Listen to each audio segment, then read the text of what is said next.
ପ୍ରତିଦିନର ଚିନ୍ତା ଓ ପ୍ରାର୍ଥନା ସ୍ୱାମୀ ପରମାନନ୍ଦ। ଫେବୃଆରୀ 7, ଦିନଟିର ପ୍ରଧାନ ଚିନ୍ତା।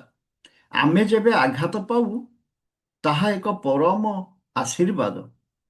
ଯଦି ଆମ ଭିତରେ କିଛି ସାରବସ୍ତୁ ଥାଏ ତାହା ସେହି ଆଘାତ ଫଳରେ ବାହାରେ ପ୍ରକାଶିତ ହୁଏ। ସ୍ମରଣୀୟ ପଂକ୍ତି। ଏହି ଯେ ସକଳ ଅନ୍ଧକାର ପଡ଼େ ମୋର ଜୀବନର ପଥେ, ବିଷାଦ ବିପଦ ଆଉ ବ୍ୟଥା ଆଣି ତାର ସାଥେ। ମୁଁ ତ ଶିଖିଛି ପ୍ରଭୁ ତବ କୃପା ବଳେ ତାହାଙ୍କୁ ସ୍ୱାଗତ କରିବାକୁ।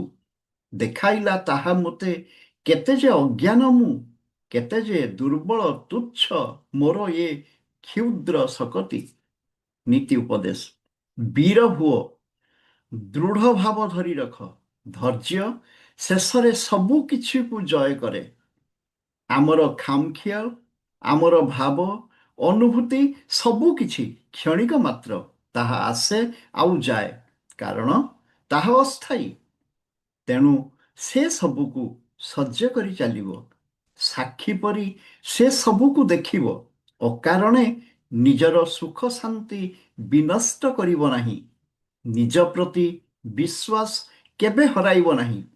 ପ୍ରାର୍ଥନା କର ଯେପରି ପ୍ରଭୁ ତୁମ ବିଶ୍ୱାସକୁ ଅଧିକରୁ ଅଧିକତର ବଳିୟାନ କରିବେ ଏବଂ ତୁମକୁ ନିଃସ୍ୱାର୍ଥ ଶ୍ରଦ୍ଧା ଭକ୍ତି ଓ ଆନନ୍ଦ ଦାନ କରିବେ। ପ୍ରାର୍ଥନା। ହେ ସନାତନ ପ୍ରଭୁ, ତୁମେ ମୋର ମଧ୍ୟରେ ଏପରି ଜ୍ଞାନ ଜାଗ୍ରତ କର ଯେପରି ମୁଁ ଏକମାତ୍ର ତୁମରି ମଧ୍ୟରେ ମୋର ନିରାପତ୍ତା ଖୋଜି ପାଏ। ତୁମେ ମୋତେ ଅକୃତ୍ରିମ ତିତିକ୍ଷା ଓ ଆଧ୍ୟାତ୍ମିକ ଶକ୍ତି ଦାନ କର।